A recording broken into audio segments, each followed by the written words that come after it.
మావోయిస్టుల అంతమే లక్ష్యంగా కేంద్ర ప్రభుత్వం అడుగులు ముందుకు వేస్తోంది. అందులో భాగంగానే ఛత్తీస్గఢ్ బిజాపూర్లో మావోల స్మారక స్థూపాన్ని ధ్వంసం చేశారు భద్రతా సిబ్బంది. దాదాపు 66 అడుగులు ఉన్న స్మారక చిహ్నాన్ని భద్రతా బలగాలు కూల్చేశాయి. DRG, STF, COBRA joint operation చేపట్టి మావోల స్మారక స్థూపాన్ని పేల్చేశారు. అత్యంత మావో ప్రభావిత ప్రాంతం కావడంతో ఉన్నతాధికారులు దగ్గరుండి పరిస్థితిని సమీక్షిస్తున్నారు.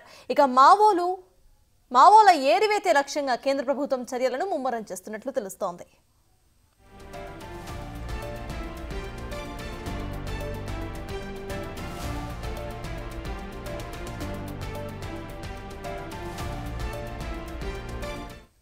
ఛత్తీస్గఢ్ బీజాపూర్లో మావోల స్మారక స్థూపాన్ని ధ్వంసం చేశారు భద్రతా సిబ్బంది. ఇదే అంశంపై పూర్తి డీటెయిల్స్ ను మా ప్రతినిధి భాస్కర్ అందిస్తారు. భాస్కర్, చెప్పండి, ఈ యాక్ట్ ఏదైతే ఉందో ఇప్పుడు ఏదైతే చేశారో భద్రతా సిబ్బంది, ఇది ఒక వేకప్ కాల్ అని చెప్పుకోవచ్చా? మావోయిస్టుల అంతానికి ప్రెసెంట్ ఒక లక్ష్యాన్ని ఫిక్స్ చేసుకున్నారు అని అనుకోవచ్చా మనం?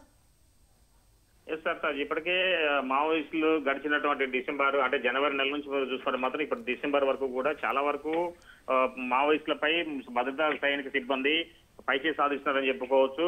ఎక్కువగా ఇప్పటికే ఛత్తీస్గఢ్ రాష్ట్రంలోనూ ఒక నారాయణపూర్, దంతెవాడ, బీజాపూర్, కాంకేరు జిల్లా పరిసర ప్రాంతాలన్నీ కూడా మావోయిస్టులకు మొన్నటి వరకు కూడా కంచుకోట ఉండేది గత 2023 వరకు కూడా. తర్వాత చూసుకుంటే మాత్రం 2024 నుంచి జనవరి నుంచి మొదలు పెడితే ప్రజెంట్ వరకు కూడా వాళ్ళంతా కూడా పూర్తి స్థాయిలో పైచే సాధించుకుంటూ వాళ్ళ యొక్క అంటే మావోయిస్టుల యొక్క ఉనికిని కుక్కటి వేలతో పీకి వేసే లెక్క సైనిక చర్యలు చేపడతారు. ఒకవైపు కేంద్ర బలగాలతో పాటు మరోవైపు రాష్ట్ర బలగాలతో పాటు మొత్తానికి సంయుక్త దాడులు నిర్వహించుకుంటూ మావోయిస్టులు ఇన్ఫర్మేషన్ పూర్తిగా వాళ్ళ చేతిలో చిక్కే విధంగా ఒక ఇన్ఫర్మేషన్ వ్యవస్థను అక్కడ రాష్ట్ర ప్రభుత్వంతో పాటు కేంద్ర ప్రభుత్వం యొక్క సహకారంతో మొత్తానికి అయితే ఇన్ఫర్మేషన్ రాబట్టుకుంటూ మావోయిస్టుల కార్యకలాపాలను వాళ్ళకు కీలకమైన స్థావరాలపై కూడా దాడులు చేసేందుకు సైతం కూడా మావోయిస్టులు ఏరివేసిన నేపథ్యం అయితే ఉంది. మరోవైపున మాత్రం ఇప్పటికే అంటే మావోయిస్టులకు కంచుకోటగా ఉన్నటువంటి పలు ప్రాంతాలలో ఉన్న చాలా వరకు కూడా స్థూపాలు నేలకొరిగట్టుగా చివరకు ఇప్పటికీ తాజాగా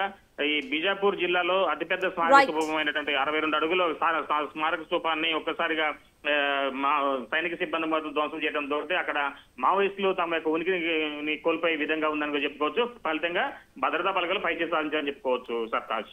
థ్యాంక్ యూ భాస్కర్.